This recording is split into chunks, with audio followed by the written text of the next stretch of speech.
Greetings everybody, my name is KGPrestige, and throughout the 21 years of the Pokemon anime, we have received multiple female companions who accompany Ash Ketchum on his Pokemon journey, which sometimes the writers even decide to show some shipping hints between one of these companions and Ash Ketchum, which ultimately makes multiple people start to ship the two characters. By far though, the most popular Ash Ketchum shipping is Amourshipping, the belief that Serena and Ash belong in a romantic relationship. And surprisingly, there is quite a lot of fun trivia surrounding the shipping.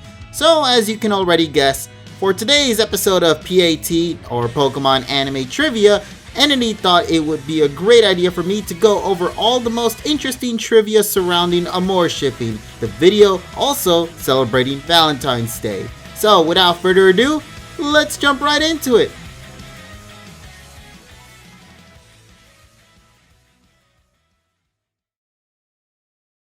Starting off with the basics, once again, Amourshipping is the belief that Serena and Ash belong in a romantic relationship. The name is derived from the French word amour, meaning love. It was chosen as the shipping name because the Kalos region is inspired by France, which France is known for its romantic atmosphere. Other names for this shipping include childhood shipping due to the fact that Ash and Serena met each other when they were young at Professor Oak's summer camp, AASL standing for Ash and Serena Love, and finally Satoshi, which this name is taken from Satoshi's Japanese name and Serena. Back when Amourshipping became a thing, the fan base always favored PokéShipping when it comes to Ash Ketchum shippings. However, Amourshipping now seems to stand on top as the most popular Ash Ketchum shipping once simply searching it on social media compared to the other shippings. Why do people suggest Amourshipping though? Well, compared to other Ash Ketchum shippings, Amourshipping is unique because of the confirmation that Serena has a crush on Ash, rather than fans presuming each other's feelings based on hints and evidence. Though, this shipping does seem to include the most hints out of every other Ash Ketchum shipping. One other thing that sets it apart as well is the fact that Serena is the only one of Ash's traveling companions to ever kiss him. But we'll speak more about that scene a little later on. The shipping's popularity actually began before the premiere of the X and Y series due to the revelation that Serena knew Ash in their childhood. In fact, in an interview with the X and Y series director Tatsuya Yajima for the magazine Anime Style, he stated that the idea of Ash and Serena having a romantic subplot was planned for the series from the very beginning. Quote, "The idea to have a romance subplot apparently came from producer Shukichi Kanda, who came up with the idea of portraying things through a female lead's admiration for Satoshi, which then led to the suggestion that they have a flashback to a childhood meeting with romantic implications." That flashback episode, aka episode 7 of the X and Y series titled Giving Chase at the Rhyhorn Race, then made Serena become the first ever traveling companion to have met Ash prior to a beginning of a series, and was even the starting point for more Amourshipers supporting the shipping, of course.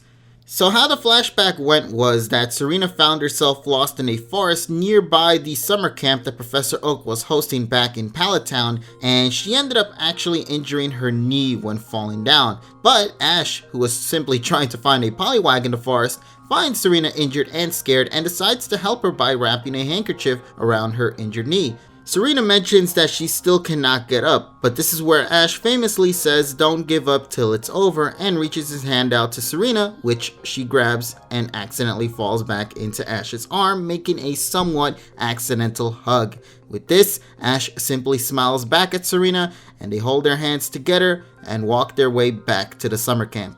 Because of this, Serena then developed a crush on Ash, and many years later, once watching him on TV in the second episode of the X and Y series titled Lumio City Pursuit, Serena was reminded of this kind-hearted guy and decided to set out on a journey to return his handkerchief to him, then actually becoming a companion to Ash, whom he, Bonnie, and Clement invite her to become one, and discovering along her journey what she wants to do in life for a goal.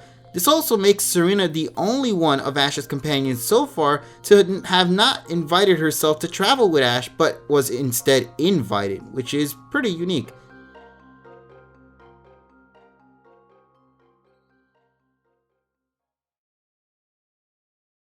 After that episode, the shipping hints kept growing and growing in each new episode, from Serena becoming jealous from another girl giving Ash attention, to Ash complimenting Serena's Fennekin outfit, to Serena receiving a rival called Miette, who teases her about her crush on Ash. In fact, Miette, along with other characters such as Shauna, Bonnie, and Nini, are the only characters who seem to know of Serena's crush on Ash and even tease her a little bit regarding it. Because of the ever-growing popularity of this shipping, Amourshiping found itself getting featured in magazines and even trending on Twitter under the hashtag Satosere in Japan. Firstly, for those magazines, in the March 2014 issue of Onanoko to Tame no Kuchikomi and Toko magazine, there is a summary of Serena where, among her character description, it says that she has special feelings towards Ash. There is also another character connection table with an arrow from Serena to Ash that says, "Very interested in." Not only that, but the magazine also includes an official poster with Ash and Serena surrounded by Pokemon and hearts. Finally, for an issue of anime style, they also included an official poster of Ash and Serena, this poster showing us Ash and Serena sitting together while holding cold drinks. As for the Satosede Twitter trending topic, we also got to see many popular faces for the Pokemon Company and even TV Tokyo share images of Ash and Serena. Junichi Masuda, a Pokemon composer, tweeted a picture of Ash and Serena as Pikachu playing with one another. In the actual tweet, he also tagged multiple or more shipping accounts. Ken Sugimori, an illustrator and concept designer, tweeted a picture of Ash and Serena figurines in front of a microphone. Kensho Ono, voice actor for Aaron and Alon, tweeted a picture of himself with his script for the X and Y series with other characters barring Ash and Serena blurred out. Shoko Nakagawa, former host of Pokemon Sunday and composer of the ending theme Dream Dream, has tweeted illustrations of Ash and Serena that she drew and a picture of Ash and Serena sleeping while holding hands. And finally, Rika Matsumoto, Ash's Japanese voice actor, tweeted a picture of Ash encouraging Serena to accept Aria's challenge for a double battle from the X and Y series, episode number 64, titled Battling with Elegance and a Big Smile. Pokemon has also shown to show hints of Amourshiping in their official promotional material. On the second promotional poster for the X and Y series, Serena is depicted blushing while looking at Ash. There is also an official poster for the Pokemon movie Hoopa and the Clash of Ages, which showcases Ash, Serena, Pikachu, and Hoopa. Bear in mind, Serena only had a small role compared to Ash in the movies. Now, while on the topic of the movie, on the official Pokemon movie website for Japan, there was a quiz where one question asks what the dialogue from Serena was at the end of the episode 39 titled Summer of Discovery, and one of the options is Serena saying, this is the quote, "My dream is to become Satoshi's bride." I'm embarrassed. And finally, although this happened after the X and Y series concluded, the official Pokemon Twitter account for Valentine's Day of 2018 tweeted the scene in which Serena kisses Ash. Continuing on with the shipping hints though, after X and Y episode 26, the shipping hints kinda died down. At best, we would get a simple blush from Serena, but then in January 2015, the Amourshiping community went crazy with excitement when the episode titled Satoshi and Serena's First Date, the Tree of Promises and the Presents, debuted that title online.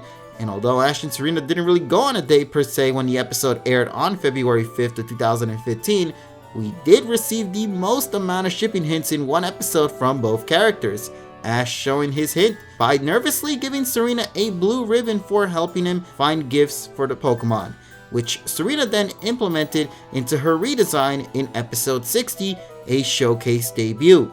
This shipping hint became the most important shipping hint so far, as Serena was to wear this ribbon for the remainder of the series, near her heart, which just showcases us even more in terms of how much of a love Serena has for Ash.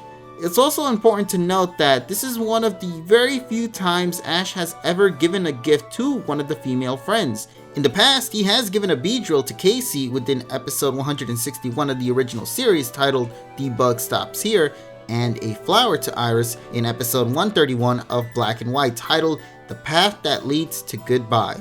It can also be noted that unlike when he gave those gifts to Casey and Iris, he gave Serena the ribbon without any advice from another person. And finally, just in general, throughout the rest of the series, Ash seems to show hints towards Serena more compared to any other of his past companions, despite his character being depicted as, well, oblivious. Again, the shipping hints keep on appearing after this episode, such as the most noteworthy ones being from Shauna and Bonnie finding out about Serena's crush on Ash and then teasing her about it, Miette returning and teasing her about the crush, which results in Serena getting frustrated and blushing a lot, and episode 105 titled Party Dancecapades, where Miette, again, teases Serena about her crush on Ash, which results in blushing and even jealousy as Miette got to dance with Ash in the episode, but Serena couldn't. Episodes like that one are considered Amourshipping episodes, which is interesting to note that most of the Amourshipping centric episodes are written by a writer called Akemi Omode, so you have them to thank for some of the most iconic Amourshipping moments.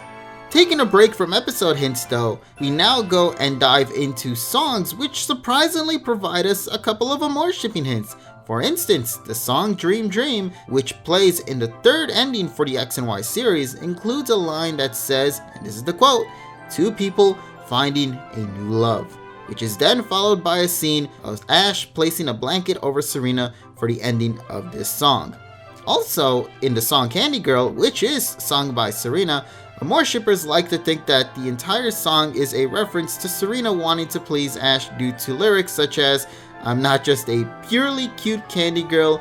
When the hero is in trouble, I'll courageously swoop in to help, and oh, oh, hey, show me, oh, oh, every last bit of your love.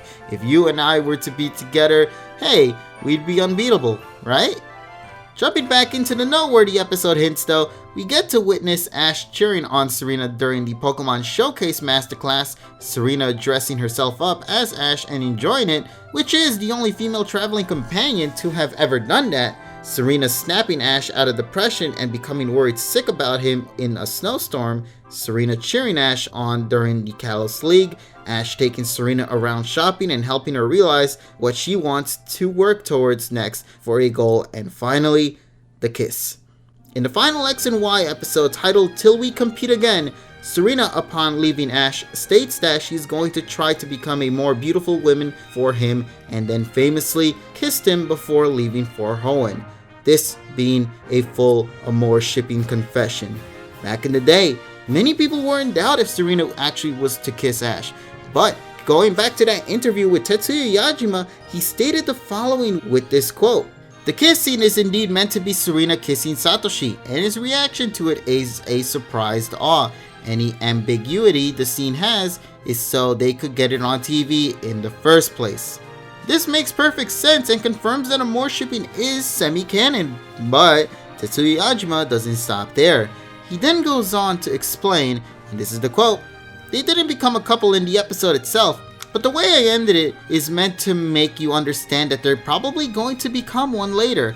Serena tells Satoshi that she's going to improve herself and then come back to him. And then she does something absolutely incredible when she leaves. She's meant to be kissing him in that scene, but since I couldn't just have them kissing on screen, I had Serena's feet float upwards instead. As you can see, it's also the director's intention that we, as the audience, are meant to vision Ash and Serena being together in the future. Will we ever see that happen? Probably not, due to the anime showing no sign of stopping anytime soon, but we can at least imagine the possibilities in our head right now. If you're not an Amourshipper watching this video though, it's of course okay if you don't want to vision Ash and Serena being together. You can vision whatever you want at the end of the day. Also, regarding Serena's departure though, it's important to note that the flight Serena was going to board to head to Hoenn was called H71 Latias, which H71 can be interpreted as the number 71 in the Hoenn Pokédex, which is Mawal, or Kuchi in Japanese, which how it's written in Japanese can be read as a corruption of the letters shown on screen, which means with the mouth. Once again, confirming that Serena kissed Ash on the mouth. Finally, within the episode 2, the last scene of the episode depicts baby breath flowers which symbolize everlasting love. This showcasing us even more that Ash and Serena indeed kissed and could allude to them becoming a couple. And then he would also want me to mention that after counting, Serena blushed over Ash a total of 46 times in the entirety of the X and Y series. And yes, this madman actually did count all of it. You know, to be quite honest, I was kind of expecting the number to be a little higher, not gonna lie.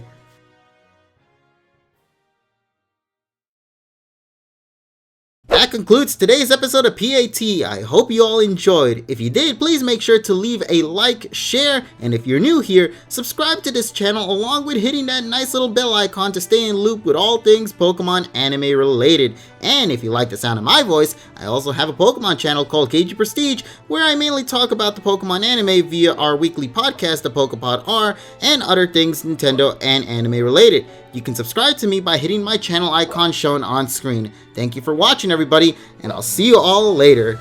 Bye-bye!